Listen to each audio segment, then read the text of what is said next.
Des Moines, Iowa, a state audit report on government spending released Monday accused Iowa Governor Kim Reynolds of using nearly $450,000 in federal coronavirus relief funds to pay salaries for 21 staff members for 3 months last year and concealing the spending, bypassing it through the State Department of Homeland Security and Emergency Management. State Auditor Rob Sands said a review of the state's payroll system shows the money was used to pay the Republican governor's office staff, but it's unclear why she had to take federal money to pay the salaries.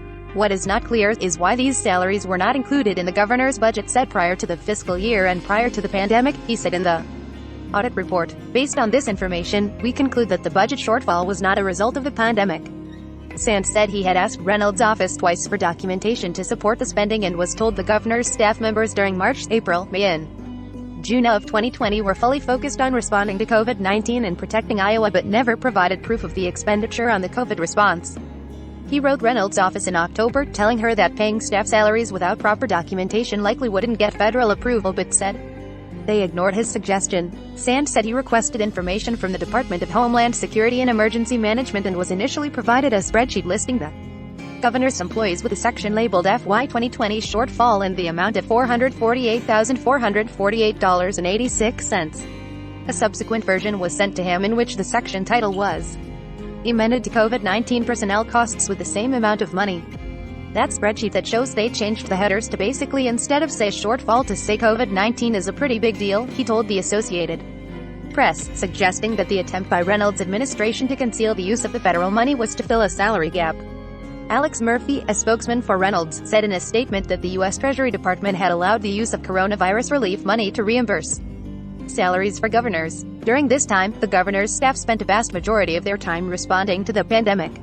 In fact, many members of Governor Reynolds' staff worked 7 days a week out of the State Emergency Operations Center to provide direct support to Iowans, the statement said.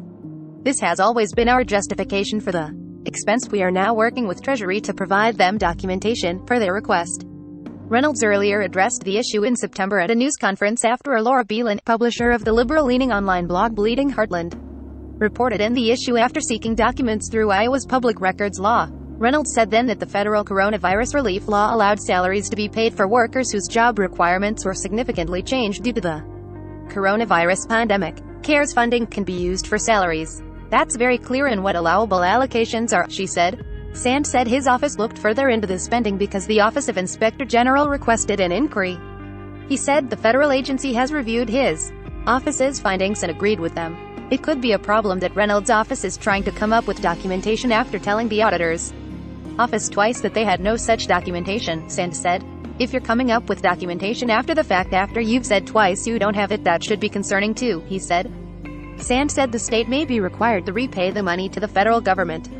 The audit isn't the first time Reynolds has been found to have spent federal funds for non-approved use. In December 2020, Reynolds had to return $21 million in COVID-19 relief money after using it to upgrade an outdated state information technology system. The funds were initially allocated for payments related to the state's contract with Workday, a cloud-based human resources finance and planning system being implemented to modernize the state's IT infrastructure. Of the allocation, $4.45 million had already been spent. Reynolds said U.S. Treasury officials initially assured the state the Workday project was an allowable expense but has now determined the payments were not allowed expenditures under the Federal Coronavirus Aid, Relief, and Economic Security Act. Get the morning rundown. Get a head start on the morning's top stories. Sign up. This site is protected by RECAPTCHA privacy policy terms of service.